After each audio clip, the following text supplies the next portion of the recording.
10 Mac 2026, Ringkasan Politik and Ekonomi Malaysia, Catch of the Week, Ujian Pelaksanaan Malaysia dalam era isyarat reformasi, geseran politik dan penelitian pasaran Malaysia memasuki suku kedua tahun 2026 pada satu titik perubahan politik ekonomi di mana kestabilan makroekonomi secara keseluruhannya kekal utuh, namun wacana nasional telah beralih secara jelas kepada isu kredibiliti, keupayaan penyampaian institusi dan penyelarasan politik. Negara tidak lagi beroperasi dalam persekitaran yang ditentukan oleh kerapuhan makroekonomi atau pengurusan krisis.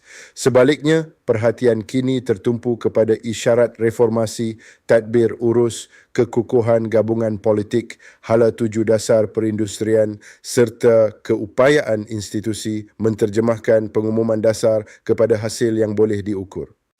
Bagi pembuat dasar dan pelabur, persoalan utama bukan lagi sama ada Malaysia mempunyai potensi ekonomi, tetapi sama ada jentera institusi mampu menukar cita-cita dasar kepada pelaksanaan yang kredibel dan tepat pada masanya. Perkembangan paling penting minggu ini muncul dari Parlimen pada 2 Mac apabila pindaan perlembagaan yang mencadangkan had tempoh 10 tahun bagi jawatan Perdana Menteri gagal diluluskan secara tipis. Usul tersebut memperoleh 146 undi, hanya 2 undi kurang daripada majoriti 2/3 yang diperlukan bagi pindaan perlembagaan, manakala 44 ahli parlimen berkecuali dan 32 lagi tidak hadir. Cadangan itu dibentangkan sebagai langkah perlindungan struktur bagi mengelakkan penumpuan kuasa eksekutif yang berlebihan serta memperkukuh kematangan institusi. Margin yang sempit menunjukkan wujudnya sokongan yang signifikan terhadap reformasi, namun keputusan legislatif itu turut menonjolkan kerumitan menterjemahkan naratif tadbir urus kepada perubahan perlembagaan yang mengikat. Dari sudut pasaran, reformasi institusi mempunyai kepentingan yang melangkaui simbolisme. Kekangan struktur yang kredibel terhadap tempoh kepimpinan boleh mengurangkan premium risiko tadbir urus dengan mewujudkan kebolehramalan dalam peralihan kuasa. Namun apabila inisiatif reformasi gagal mencapai penutupan legislatif, pasaran lazimnya menilai naratif dasar dengan lebih berhati-hati sehingga wujud bukti baharu tentang kesinambungan pelaksanaan. Ketegangan politik turut meningkat susulan kontroversi berkaitan Suruhanjaya Pencegahan Rasuah Malaysia. Maklumat yang tersedia menunjukkan bahawa Parti Tindakan Demokratik sedang menilai semula beberapa aspek hubungan jangka panjangnya dalam kerajaan perpaduan berikutan, ketidakpuasan hati terhadap pengendalian dakwaan yang melibatkan Ketua Pesuruhjaya SPRM Tan Sri Azam Baki serta ketiadaan Suruhanjaya Siasatan Diraja. Parti tersebut tidak memberi isyarat untuk menarik diri daripada kerajaan. Namun, episod ini menggambarkan keseimbangan halus yang diperlukan bagi mengekalkan kerjasama dalam sistem parlimen berbilang parti Malaysia. Politik gabungan pada masa ini berfungsi sebagai mekanisme penstabil, tetapi pada masa yang sama boleh menjadi sumber geseran. Risiko segera bukanlah kejatuhan kerajaan, sebaliknya kelembapan reformasi apabila pertikaian dalaman menyerap tenaga politik yang sepatutnya digunakan untuk penyampaian legislatif.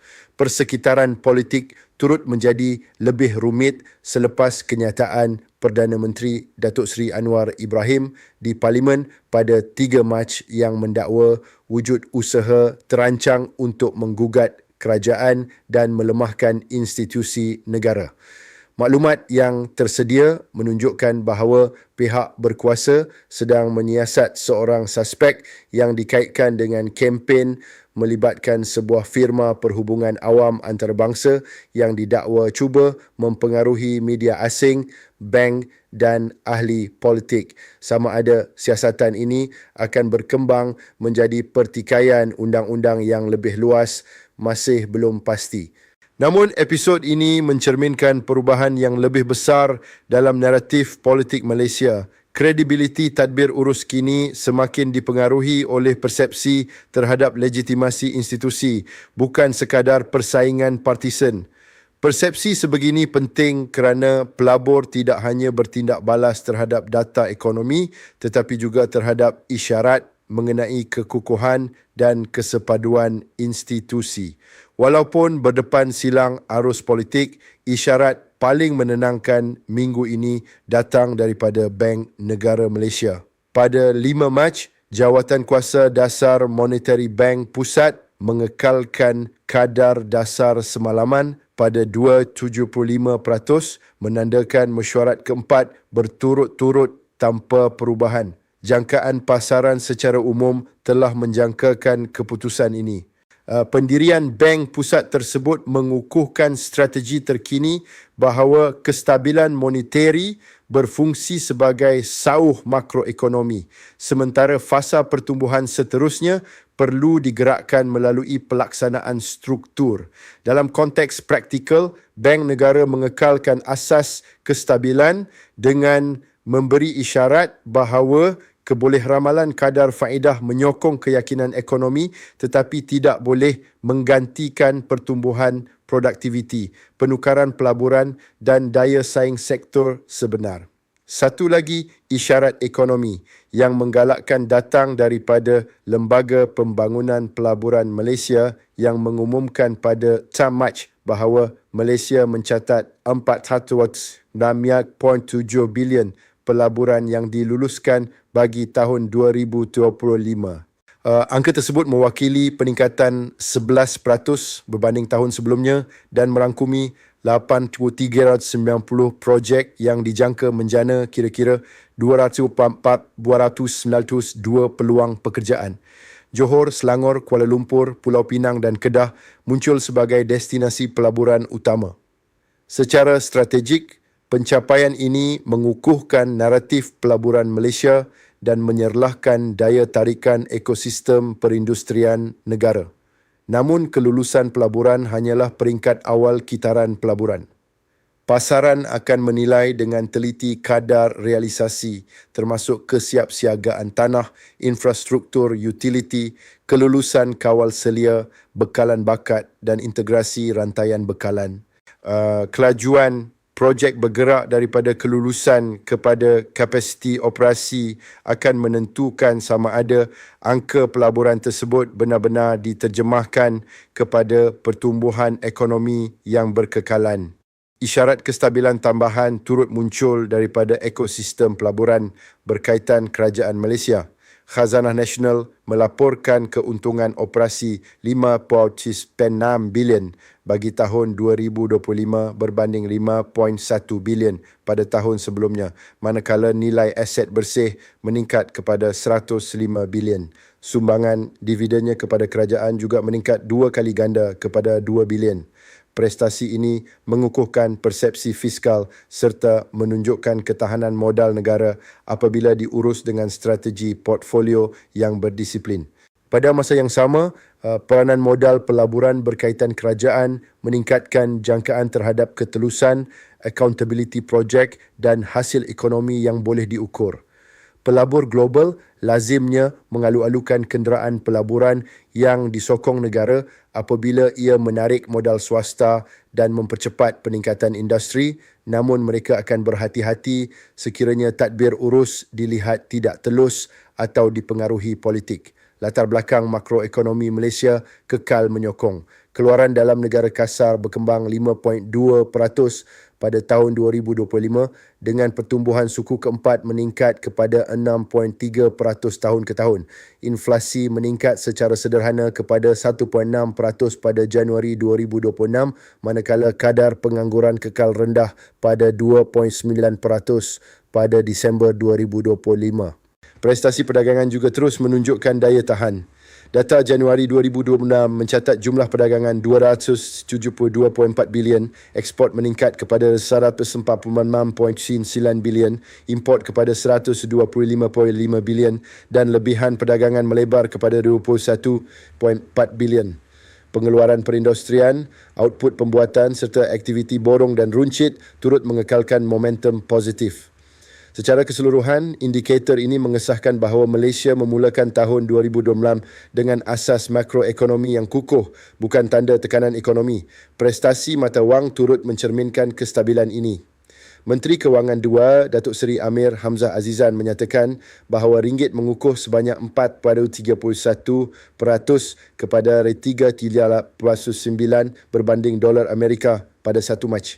Kadar rujukan USD MYR Kuala Lumpur Bank negara berada pada paras 3.49 pada 6 Mac, manakala jumlah dagangan pertukaran asing harian mencecah sekitar USD 20.22 bilion.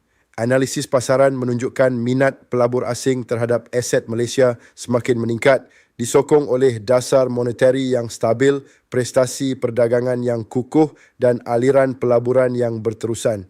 Ringgit yang lebih kukuh membantu mengekang inflasi import serta mengurangkan tekanan hutang mata wang asing.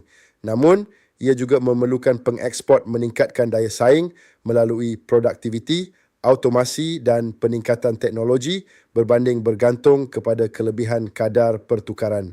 Satu lagi perkembangan penting, dasar perindustrian muncul apabila lesen operasi Lynas Rare Earths diperbaharui selama 10 tahun lagi pada 2 Mac. Pembaharuan ini membenarkan aktiviti import dan pemprosesan diteruskan dengan syarat berkaitan pengurusan sisa serta sokongan kepada pembangunan industri nadir bumi tempatan melalui perbelanjaan penyelidikan.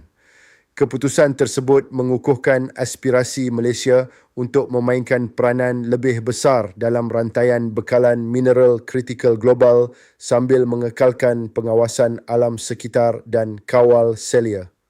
Unsur nadir bumi merupakan komponen penting dalam elektronik maju, kenderaan elektrik dan teknologi tenaga boleh diperbaharui.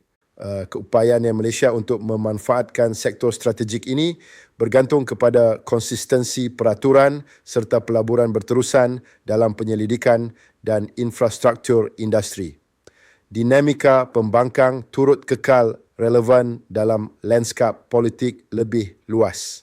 Pada 5 Mac, ketegangan dalam Perikatan Nasional meningkat apabila pengerusi baharu Datuk Seri Dr. Ahmad Samsuri Mokhtar secara terbuka mengkritik bekas pengerusi Tan Sri Muhyiddin Yassin. Implikasi segera bukanlah ketidakstabilan sistemik tetapi ketidaktentuan baharu terhadap kesepaduan pembangkang dan rentak parlimen. Bagi pelabur, persaingan politik boleh diurus dalam sistem demokrasi. Ketidakpastianlah yang menjadi kebimbangan utama.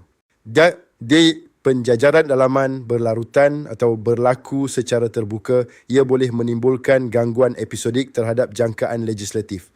Secara keseluruhannya, perkembangan minggu ini menunjukkan tema utama Malaysia bagi tahun 2026. Kestabilan makroekonomi kekal kukuh namun pasaran semakin selektif dalam menilai kredibiliti tadbir urus dan pelaksanaan institusi. Dasar monetari kekal boleh diramal, kelulusan pelaburan mencapai paras tertinggi dan indikator ekonomi kekal membina. Namun kontroversi politik, ketegangan gabungan dan perbahasan tadbir urus menunjukkan bahawa kredibiliti kini menjadi pemboleh ubah ekonomi utama. Malaysia tidak lagi dinilai terutamanya melalui naratif kerentanan. Sebaliknya, negara semakin dinilai berdasarkan perbezaan kredibiliti. Potensi pertumbuhan masih jelas, asas makroekonomi stabil dan minat pelabur kekal wujud. Persoalan penentu bagi bulan-bulan mendatang ialah sama ada institusi mampu menukar kestabilan kepada penyampaian yang konsisten, telus dan tepat pada masanya. Jika syarat ini dipenuhi, naratif reformasi Malaysia berpotensi berkembang daripada janji kepada kelebihan strategik yang berkekalan. Terima kasih kepada anda semua kerana meluangkan masa untuk mengikuti dan menyokong saluran berita podcast saya. Masa, perhatian dan penglibatan anda amat bermakna buat saya. Saya dengan penuh ikhlas menghargai sokongan berterusan serta tontonan yang penuh perhatian daripada anda semua. Sertai, ikuti, suka and kongsi.